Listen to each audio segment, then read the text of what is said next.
So we have finished sensory part and motor part of the CNS. The autonomic nervous system has both of these. The autonomic nervous system has a sensory component and a motor component. It's also composed of sympathetic and parasympathetic nervous system. So I'll give you the file, so you should read it by yourself, okay, on your own. But in this session, I will talk about emotion and motivation. So we start the higher functions of the brain with emotions and motivation. And tomorrow we will finish it. Okay, I will talk about sleep and wakefulness and the functions of the association of the cortex tomorrow. Okay, so emotions and motivation are organized and controlled by the limbic system. So you know that limbic system is part of the brain that is located between the anterior part of the cerebrum and the brainstem. So cortical and subcortical structures that are interconnected via circuitous pathways that link the cerebrum with diencephalon and brainstem. So this is the anatomical definition of the limbic system. But physiological definition is different. Any part of the brain which is involved in emotional control of behavior or motivational behavior is called limbic system. Okay? So you can see the names and areas of the brain that are part of the limbic system. So it has a cortical part and a subcortical part. In the cortical part, actually the cortical part is located between the hemispheres in the medial aspect. So if you take the hemispheric part, then on the medial side, you will see these parts. Orbitofrontal cortex, subcallosal gyrus, cingulate gyrus. So this one is part of the cingulate gyrus, right? Then we have parahippocampal gyrus, and here we have the omics, right? So this is a cortical ring related to the limbic system. This cortical ring is interconnected with some subcortical areas.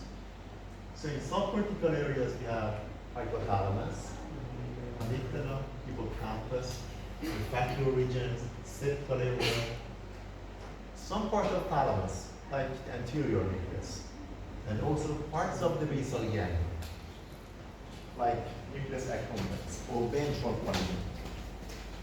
Okay? So these are different parts of the limbic system. So these areas are related and are involved in emotional control of behavior. Let me talk about emotion. We mean these conditions: anger, sadness, happiness, fear, distrust, surprise. So emotion means these, right? These are some examples that define emotion. So any type of these emotions have three parts. One part is called feeling. The other component is physiology, or physiological changes in body, and behavior. So when there is a challenging stimulation, like a fearful stimulation, we feel fear, so it's feeling, we are conscious and we are aware of that, right? At the same time, we have some physiological changes in the body, like increasing heart rate, increasing breathing, right? Or let's say secretion of some hormones, like stress hormones, cortisol, and others, right? So these are physiological changes. And we have also some changes in behavior. So when we are afraid of something, we may be shocked, we may freeze, or there may be some change in the facial expression. So we have somatic changes in the body. So emotional stimuli cause changes in physiology, changes in behavior, and something that happens in our feeling. So we are aware of that, right? So when we talk about emotion in physiology, we mainly focus on this part, physiology. But we may also consider changes in behavior. But we less focus on feelings, because this is part of psychology, usually, right? So, today, when we talk about emotion, we mean physiological changes that happen in the body. So, studies about emotion was started in 1930s by the work of two scientists, Heinrich Kluber and Paul Bucy. So they actually removed the temporal lobe of a monkey bilaterally, and they wanted to see the effect of one drug called mescaline, which causes some hallucinations. Okay, they wanted to study this drug, this substance, but after that, during this experiment, they found some changes in the behavior of the monkey after removal of the temporal lobe. They saw that the monkey becomes extremely curious about everything after removal of the temporal lobe, right? Temporal lobe. So they call this hypermetamorphosis. Another condition was hyperorality. So the animal showed a high tendency to place everything in the mouth, even inedible objects. Right? So glycemic changes, eating inappropriate objects or overeating or both. And the fourth one was hypersexuality, an intense desire for sexual behavior, especially toward inappropriate animals. Right? And the last one was docility, lack of concern of previously feared objects. So, this one, docility, is a lack of fear. Fear is an emotion. The type of emotion. So we can simply say that if you remove the temporal lobe bilaterally, fear is lost. The animal is no longer afraid of anything. You can go close to them, you can touch them without any reaction. Right? So we can say that this part of the brain is important for organization of fear. So which parts or which structure in the temporal lobe is important? Okay. So first of all, let's see the monkey. So this monkey was actually operated bilaterally. The temporal lobes were removed. You can see that in front of the cage there is a plastic snake. So it's not a real snake. But monkeys are usually afraid of this. Okay? They don't go close to this object usually. And there is grape here in front. So in this image you can see that the monkey picked up the grape and put it in the mouth. And it started to play with this actually fake snake. Okay? So this shows that this monkey actually doesn't feel any fear of this stimulation or of this object. Okay, it should be naturally frightening, right? So other experiments show that amygdala is important for control of fear in the temporal lobe. So you know that in the temporal lobe we have cortex, we have hippocampus, and also amygdala. Three main parts of the temporal lobe, right? So amygdala is very important. How we can show this? So in this experiment, so you know classical conditioning. Do you know that? Classical conditioning, Pavlovian experiments. Yeah. So So in this part, you can see a mouse. Then we play a sound. Okay, sound is neutral actually, but the mouse actually has fears of this tone.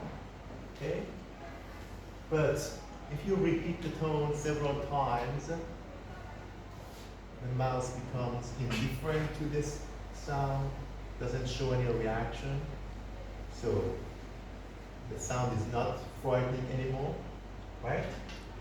So this is the neutral response.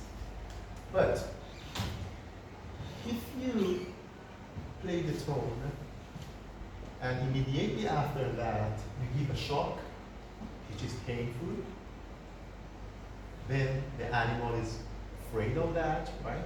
Actually fears that. But after repetition of this experiment, I mean linking the sound with the shock, only the sound will be frightening, right? Even though you remove shock. So we call this classical condition. Tone predicts the shock, right? So it causes fearful response or fear response, right? So we can have another mouse and remove the amygdala from the brain or destroy the amygdala. In that mouse, we cannot teach this association between the tone and the shock for that rat or for that mouse. So learning the association between tone and shock depends on the amygdala. Without the amygdala, the mouse cannot learn this. Okay? So, what about humans? So this is an animal speak, right? So, there is a woman called SM. Actually, she lives in the US, and she's still alive, so we don't know her name. Okay, so we call her SM. Okay, so she has a disease called overweight disease. In this disease, neurons in the temporal lobe first are calcified. After that, they degenerate, so neurons are lost. This is the MRI of the brain of this patient. So, first of all, let's see the planes. So we have a sagittal, a frontal plane here, another one here, and the horizontal plane here, right? So what can we see here? So this is the anterior part, right? So in the location that we should have amygdala, there is nothing. We don't have tissue here. But in the posterior plane here, frontal section, you can see that we have hippocampus. In the horizontal plane here, you can see the hippocampus, but you cannot see the amygdala. So we have a patient that specifically doesn't have amygdala. The hippocampus is there, the cortex is there, but amygdala is not there. Similar to this mouse without amygdala, right? So now we can see what happens after the removal or after the releasing of the amygdala in this patient. Actually, psychologists followed her and found that she's not afraid of anything. Okay? So, in one of these tests, they showed some fearful expressions of the face to this patient and asked them to explain the feeling that this person is having now. Okay? So, for example, you should rate these faces in terms of different emotions. So some of these images are actually show fear, others show happiness, others show disgust, others anger, right? So, SM rated these emotional states. And you can see the score of SM, and you can compare this with the score even by other patients. Other patients that have amygdala. Okay? So in terms of any emotion, for example, let's consider happiness. If a face shows happiness, control people can identify happiness and rate it a very high score. SM can also do this. Right? Let's see anger. Control people can rate anger. SM can also rate it. But the main difference is fear. So you can see that if the face is afraid, control people can recognize that, but SM cannot. Okay? So this is one test. Another test is this one. So they ask SM to draw some faces that show different facial expression, different emotions. So this is the real drawing of SM. Okay, so you can see a face which is happy, drawn by SM, sad face, angry face, but afraid. Yeah, she couldn't do this, right? So these are some psychological tests. But you can also see her behavior. Okay? For example, they asked SM to touch a snake. She did it without fear. Actually, we may know that this snake is not dangerous, but we usually won't touch it because we are afraid of that, right? But SM is not. Or other cases, for example,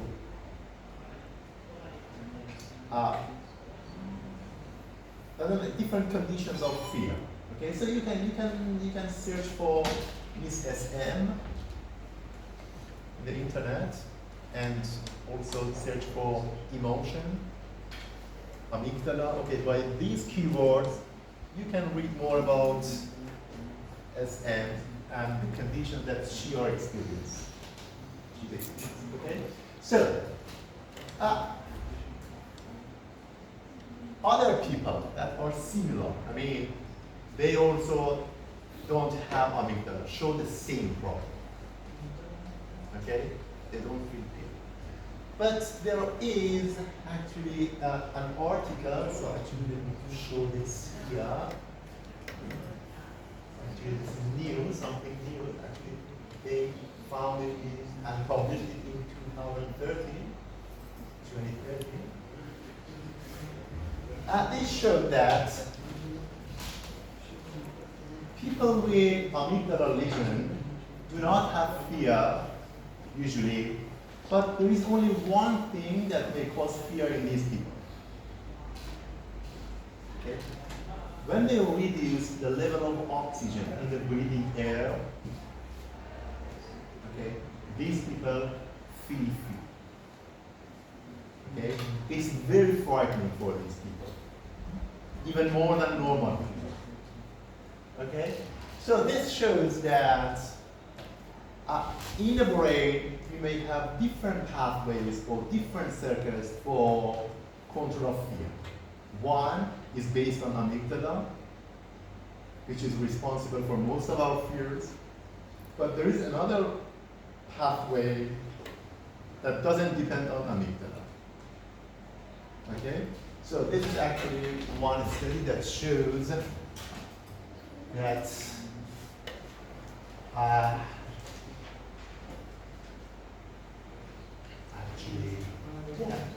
when you increase the level of CO2 in the breathing air, or you decrease the level of oxygen, it is very frightening for these people. Okay, so let's go on with our topic here. So we have seen that if you remove bilaterally, I mean, if you remove temporal lobe bilaterally, that monkey or that animal cannot feel fear, right? So fear is lost. Part of the temporal lobe which is responsible for this is amygdala. If you remove amygdala, the same also happens. In any patient with amygdala lesion, there is no fear. Okay? So the collection of syndromes that happen and the collection of symptoms that happen after removal of the amygdala is called Kluver-Bucy syndrome. So Kluver-Bucy syndrome has several signs and symptoms, including lack of fear, right? Heightened sexual drive, and so on. Okay? So what about other conditions? I mean, do we have any disease related to amygdala? Can we see any patient in the clinics that may have a problem with amygdala?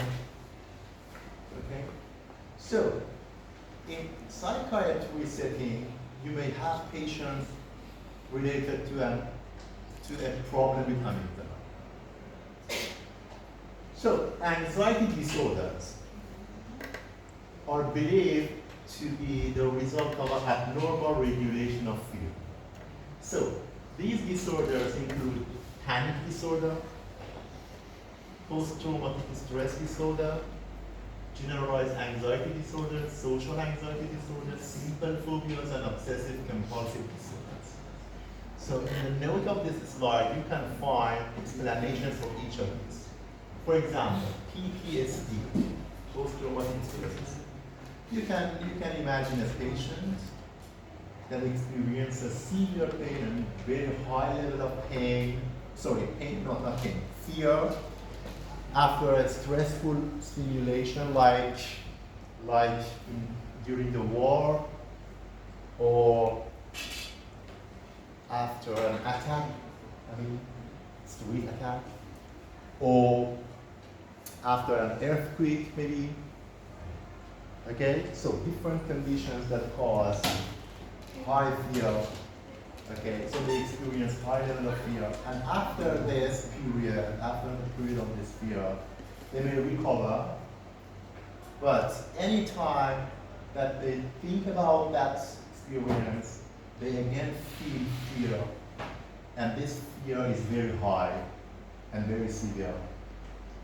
Right? So we call this post-traumatic stress disorder. So any condition that reminds this person of those experiences that cause pain, cause fear, again may cause the feeling of fear. Okay? So we call this PTSD. Or you can also think of simple phobias, like people that are afraid of spiders, dogs, or anything. Or obsessive compulsive disorder. So you know that obsession is a problem in the mind. So there are usually negative thinking, negative thoughts. And these negative thoughts cause some behaviors.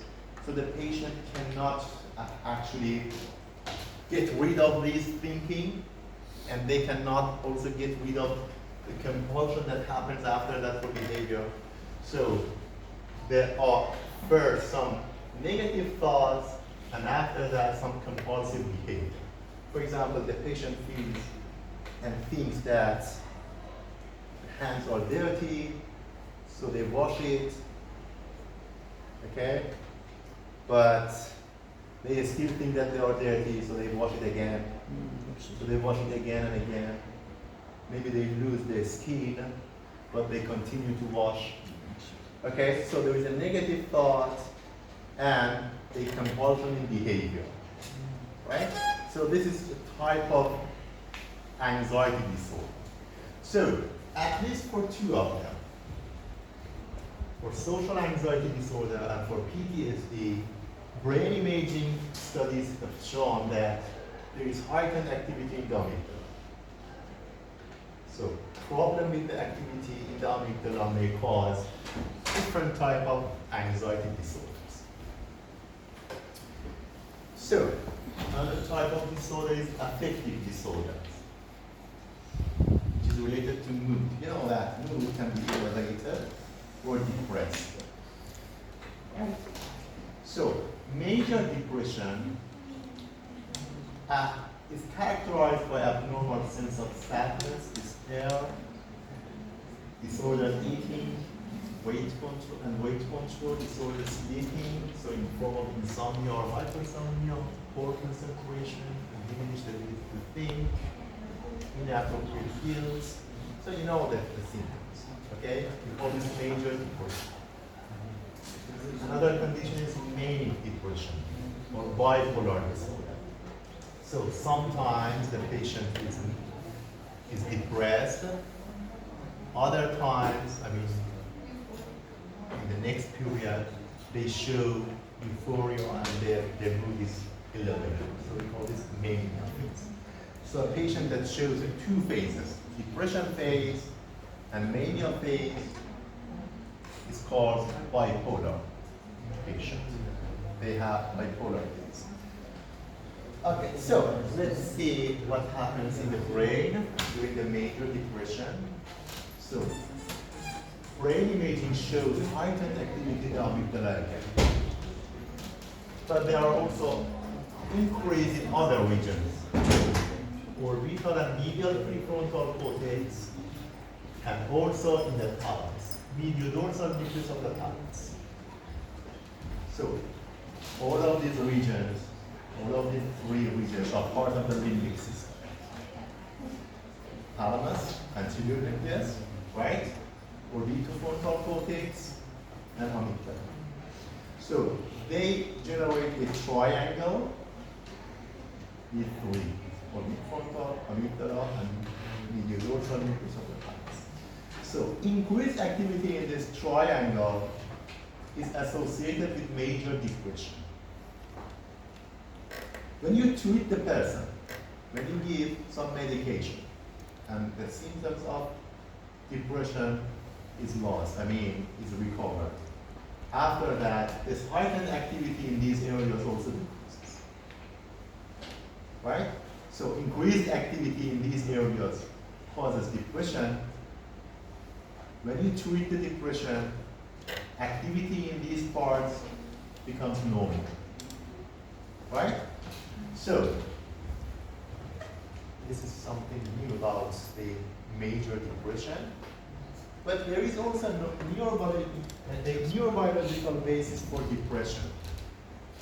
So, you know that in the brain we have some neurohormones like norepinephrine, serotonin, dopamine, histamine. So there are some neurotransmitters that also function as a hormone, right?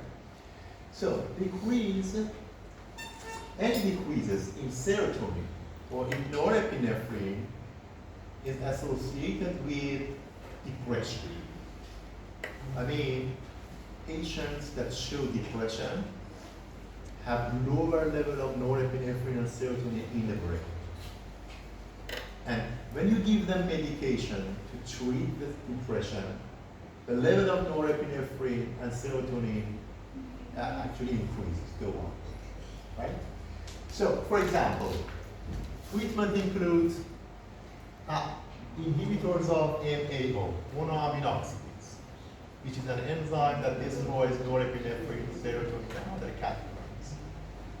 TCAs, tricyclic antidepressants, right? Like amitriptyline. So, it actually blocks the transporter which is responsible for reuptake of norepinephrine. Got it? What was the full form of TCA? Which one? TCA. Tricyclic antidepressants. Yeah. Tricyclic antidepressants. Like amitriptyline.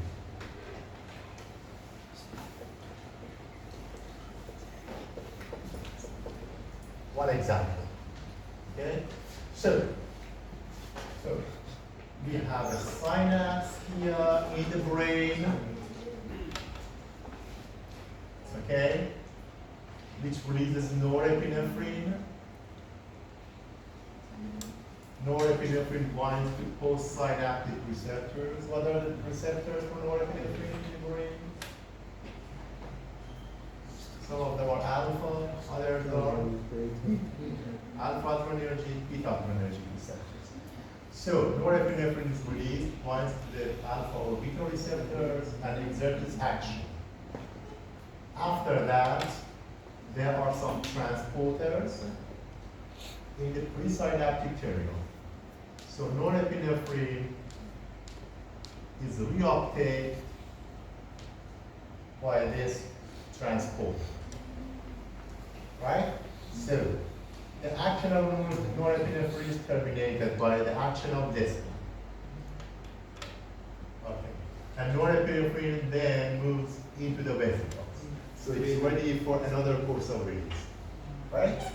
So these drugs, TCAs, like this, inhibit this one, norepinephrine transfer. What happens? Norepinephrine is released, it binds to the receptor, shows its action, but it cannot go back. So it remains in the synapse. So the function of norepinephrine is increased. Right? So in this patient, we have low level of norepinephrine. So instead of giving norepinephrine, we blocked the transporter of the norepinephrine.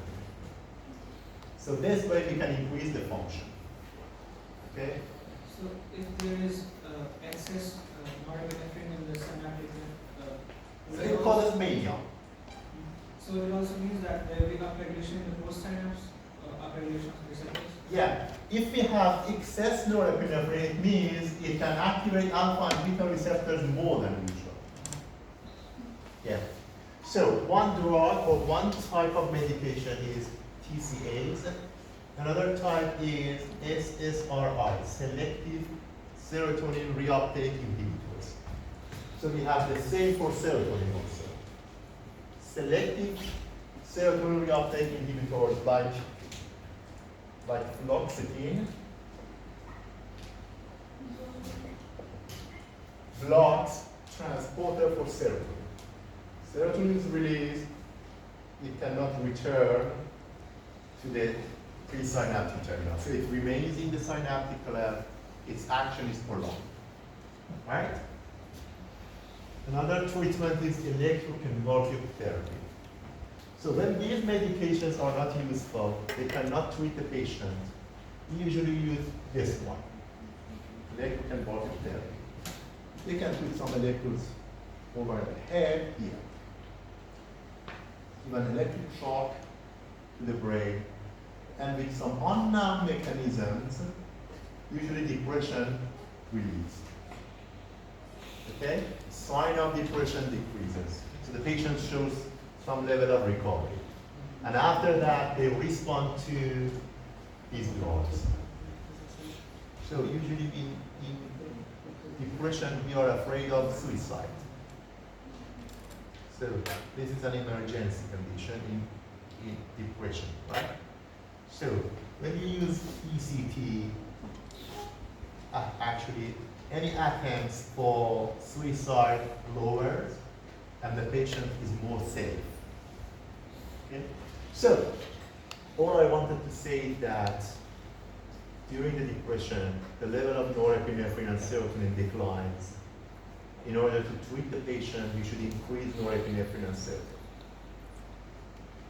Different mechanisms can be involved for this, so you can use any of this, right? So in bipolar disorder, norepinephrine and sometimes serotonin are higher than normal. So the patient shows mania. So they talk more, they sleep less, they seem happy, they move fast, right? They walk more, they have higher sexual desire, they may give you their money, okay, because they are happy. Actually, they seem happy, but inside they are not happy. They are depressed, actually. Right? But they show this by mania. Okay, so this is disease, right? So to treat the mania stage, other compounds are used, other drugs are used, like lithium, which decreases norepinephrine and serotonin. So we call them mood stabilizer, right? So let's summarize. Emotion has three components: physiological component, behavioral component, feelings. Right? So examples of emotion include fear, anger, happiness, sadness, so on. For one of them, fear, temporal lobe is important.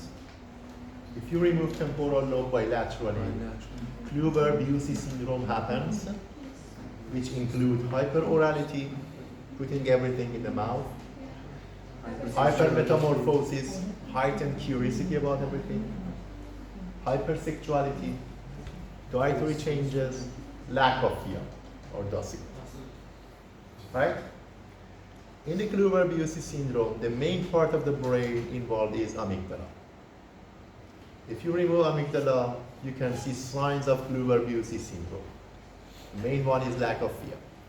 This happened in Miss SM. Right?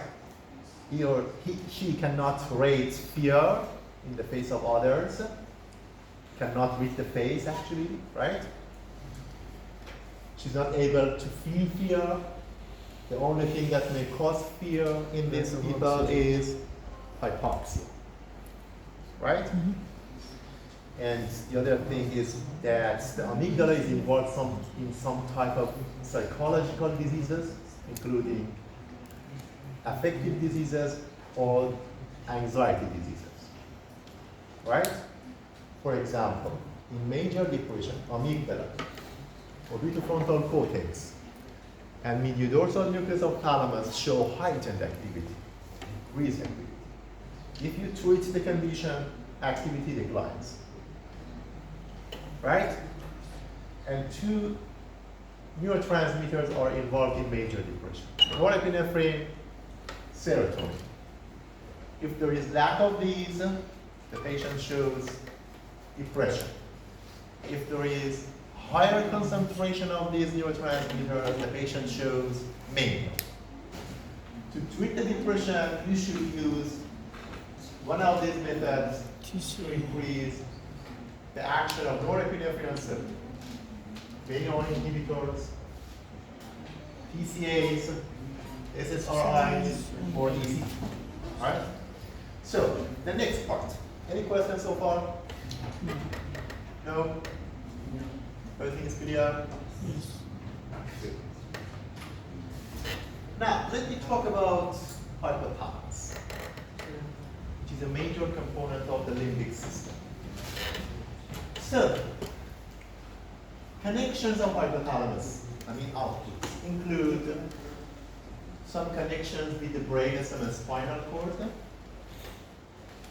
which areas, like reticular areas, that include centers for cardiovascular regulation, respiratory regulation, gastrointestinal regulation. So, areas in the reticular formation that are responsible for these regulations are subject of fibers that come from hypothalamus. Hypothalamus sends a projection to these areas. So it can regulate cardiovascular activity, GI system, respiration. It also sends projection towards sympathetic and parasympathetic centers of the brain. So autonomic nervous system is under the control of the hypothalamus, right?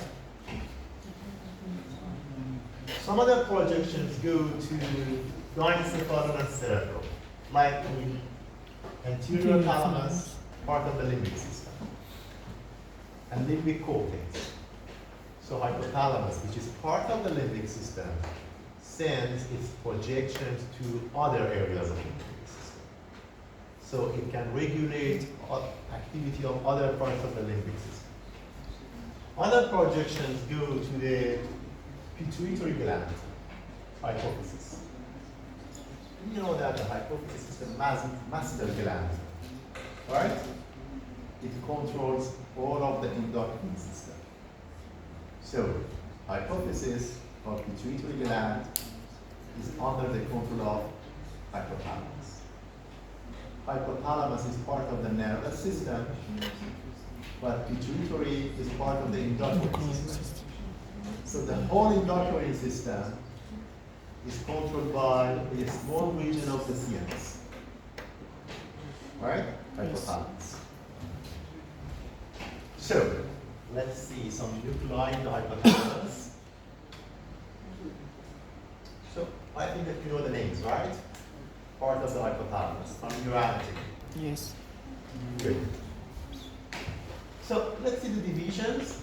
So, in sagittal view, like this. Okay? We have anterior part, tuberal part, posterior part.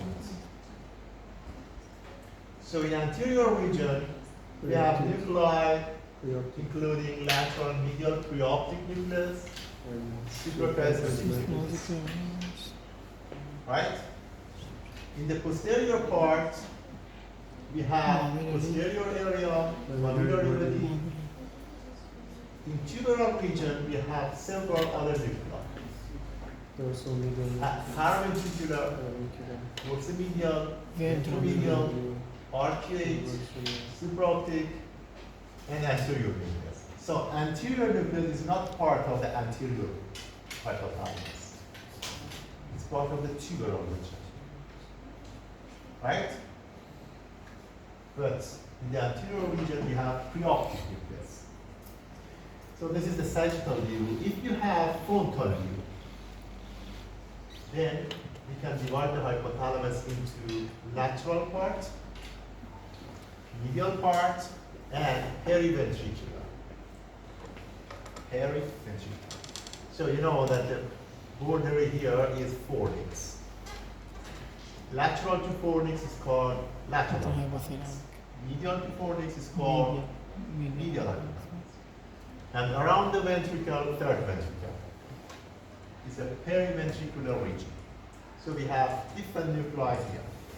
And each of these nuclei has its own function. You can see functions here. You should memorize all of them. Sorry. Okay? You should memorize all. Yeah, all of these. It's easy actually. Right? But in other slides, I focus on some of most important part of this figure. Okay? So, first of all, you can see the regulation of cardiovascular system by the hypothalamus. I told you that hypothalamus sends projections to areas in the brainstem that are responsible for cardiovascular regulation. Right? So, stimulation in the posterior and lateral hypothalamus increases arterial blood pressure and heart rate. What does it mean? It means if you activate neuron in the posterior region or in the lateral region of the hypothalamus, the result is increased heart rate, increased blood pressure. But stimulation in the preoptic area, anterior part, decreases both arterial blood pressure and heart rate. So now we can think. During the emotional response, sometimes our heart rate increases. In other conditions, our heart rate may decrease. Right? I told you that emotion is controlled by the limbic system. Part of the limbic system is hypothalamus. So you may feel afraid, your heart rate may increase. So how this increase of the heart rate may happen? Hypothalamus is regulating the heart now. Okay? So which part of the hypothalamus is doing this? Lateral and posterior. Posterior part, Lateral. In other emotional conditions, your heart rate may decrease. For example, maybe you are very happy and your heart rate may decrease. I don't know, okay? So how this may happen? Activation of neurons in the anterior part, preoptic neurons, right? So let's see this figure. The heart, sympathetic neurons. You know that the sympathetic system originates from T1 to L2 spinal cord, right? So in the spinal cord, you have preganglionic neurons that go to a ganglion, and from here, they go to the heart. So this is the sympathetic. What is the action of sympathetic nervous system on the heart? Increase or decrease? Decrease. Decrease. Right? So you can see also parasympathetic fibers at which part? Parasympathetic fibers reach the heart through which nerve? Vagus. So this is the vagus nerve that originates from the nucleus and medius, goes to the heart. What is the result? Decrease. So heart rate increases by sympathetic nervous system, decreases by Parasympathetic. parasympathetic. So you can see that these two areas are under the control of parasympathetics, like parabrachial nucleus, PAG, periaqueductal brain matter, hypothalamus, amygdala, cortex. So these areas they control parasympathetic and sympathetic centers, so they can change heart rate. So amygdala is one of those, right? Maybe during fear, heart rate increases. So amygdala has changed the activity of these centers. The result is increased heart rate. So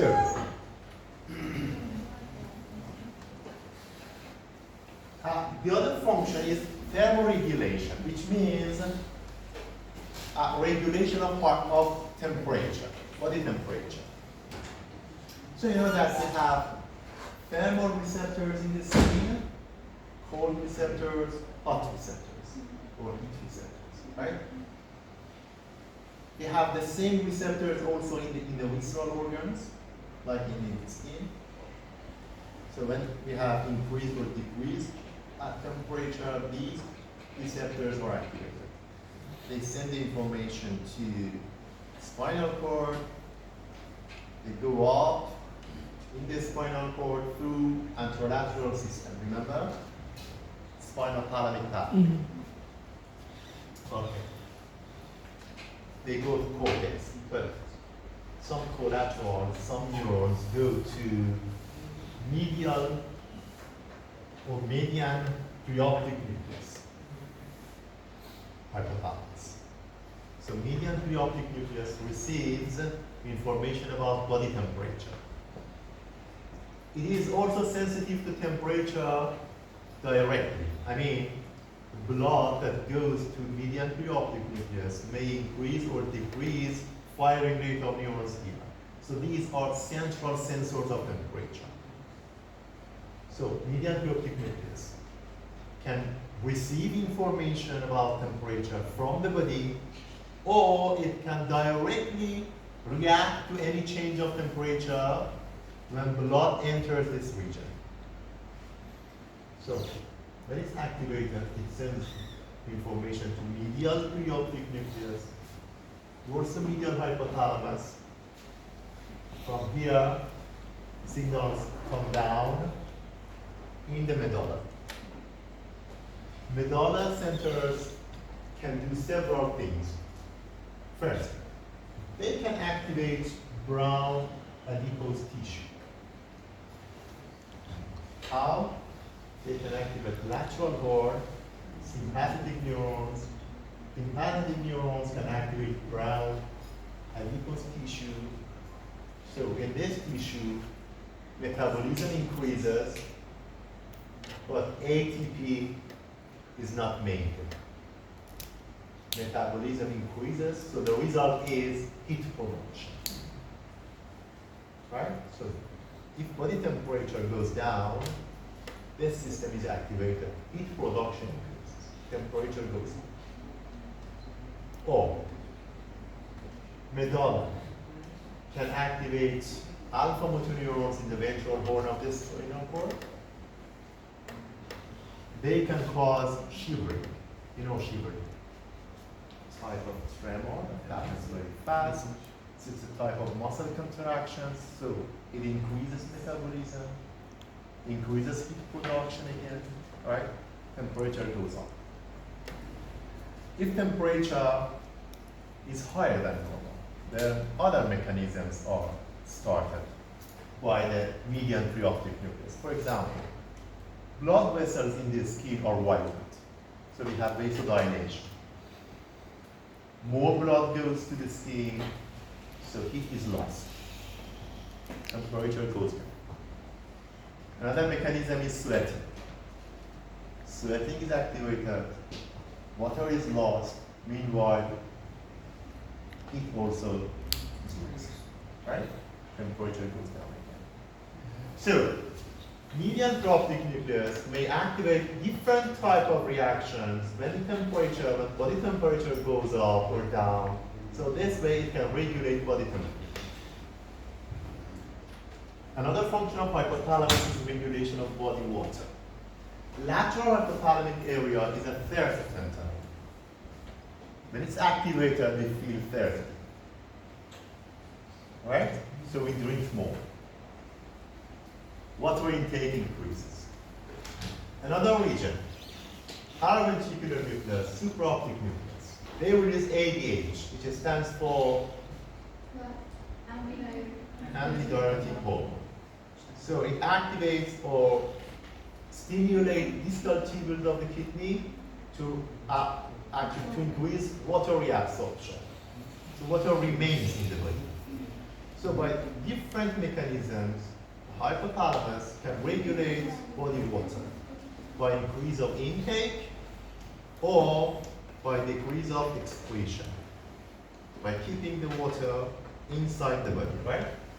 So, you can see the connections here. Subcortical organ, OVLT. What is it? OVLT, organum, vasculism, lamina terminalis. Organovasculism, lamina terminalis, right? OVLT, you should know this. Okay? From neuroanatomy. OVLT. So, subcortical organ and OVLT are out of BBB. What is BBB?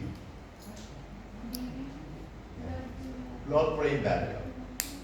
So, you have blood-brain barrier in the brain, all over the brain, except in these two regions. SFO, OVLT. These regions are outside BBB. So, any substance, anything that reaches here can go directly into the brain in this region. So, one of the things that can activate neurons here is angiotensin. Angiotensin 2. Right? So, imagine that you have a patient with hypovolemia. What is it? Hypovolemia? Too low body water or Yeah, low body water because of dehydration or hemorrhage, diarrhea, right? So, volume inside the vessels is lower than normal. So this activates some neurons in the kidney, some vessels in the kidney, they release angiotensin 2. So in the blood, angiotensin 2 increases. When it reaches here, activate neurons. These neurons go to median preoptic nucleus. Median preoptic nucleus can activate other neurons. For example, It can activate supraoptic nucleus to secrete ADH, antidiuretic hormone. It can also activate paraventricular hypothalamus to increase ADH. Or it can activate paraventricular hypothalamus to increase thirst. So the feeling of thirst, right? So the patient drinks more. So by two different mechanisms, water increases in the body when we have hypovolemia. So you should know these names: subcortical organ, OVLT, median optic nucleus, paraventricular hypothalamus, supraoptic nucleus, right? And also these, lateral hypothalamus, regulation of metabolism or energy, feeding. So, lateral hypothalamic area, which is the third center, is also a hunger center. So activation of neurons causes both thirsty and actually we become hungry, right? So both water intake and food intake increase. But ventromedial hypothalamus is a satiety center. If neurons are activated here, the person feels sated. They feel full, right? So lesions causes overeating. Other lesions, you can see acute nucleus here. Acute nucleus. It has two different classes of neurons. Some of them express POMC. What does it stand for? From endocrine system. You had endocrine, right? So what is POMC? Pro-opiomelanocortin. Pro-opiomelanocortin. So some neurons express POMC. Other neurons express NPY, neuropeptide Y. POMC neurons are catholic. NPY neurons are anabolic. So, let's see this. POMC neurons inhibit lateral hypothalamic area, activate paraventricular nucleus. Lateral hypothalamic area was hunger center. If it's inhibited, food intake decreases, right? So, POMC neurons inhibit lateral hypothalamus, appetite decreases. It activates paraventricular nucleus, energy expenditure, catabolism, increases. So, intake decrease, usage increase, right? Use of energy. But NPY neurons or other classes of neurons in the acute nucleus, if they are activated, paraventricular nucleus is inhibited, lateral hypothalamus is activated. Energy expenditure declines, appetite. So, you also know from endocrine that leptin is a hormone that decreases appetite. It is secreted by fat in the body, right? Yes. So when you have fat, and the mass of fat is high, more leptin is secreted, and leptin decreases appetite. So how this happens? Leptin activate POMC neurons, inhibit NPY neurons. So POMC neurons were catabolic, they are activated. NPY neurons are anabolic, they are inhibited. So by this pathway, leptin decreases appetite, increases energy expenditure. And you know ghrelin.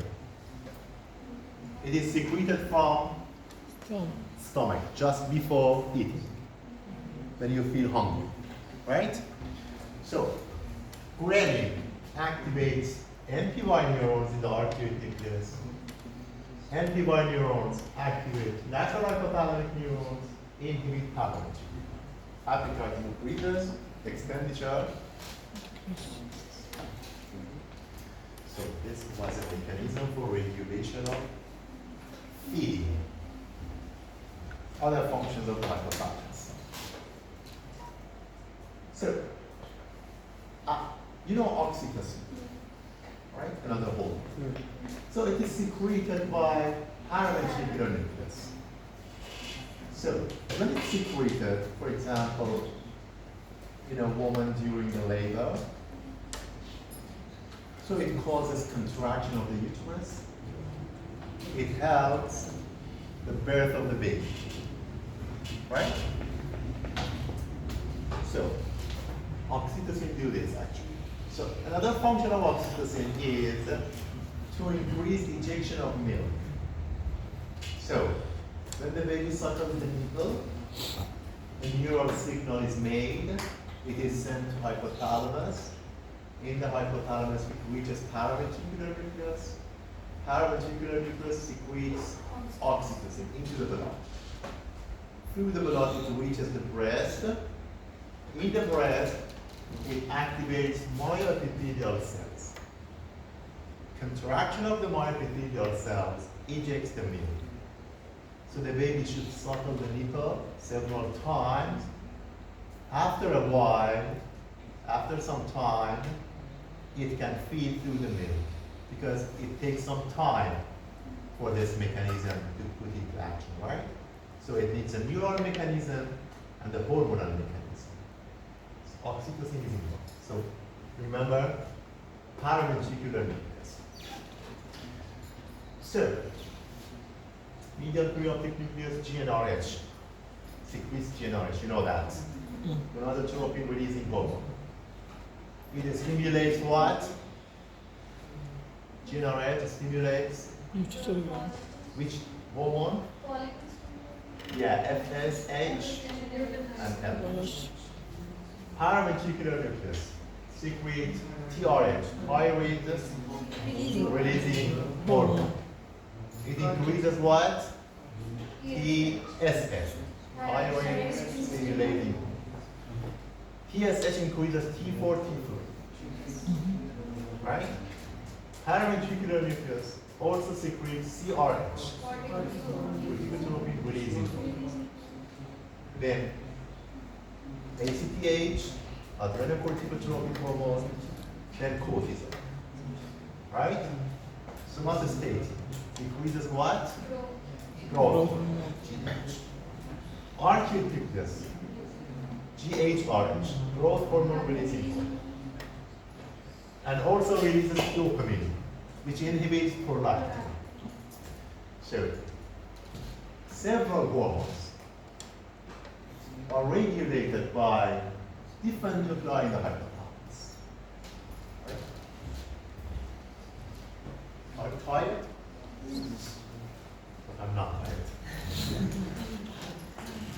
It's better to continue and finish it. Okay? But if you have, we can have a break if you want. Okay? So, another function of the hypothalamus is to control the circadian rhythm.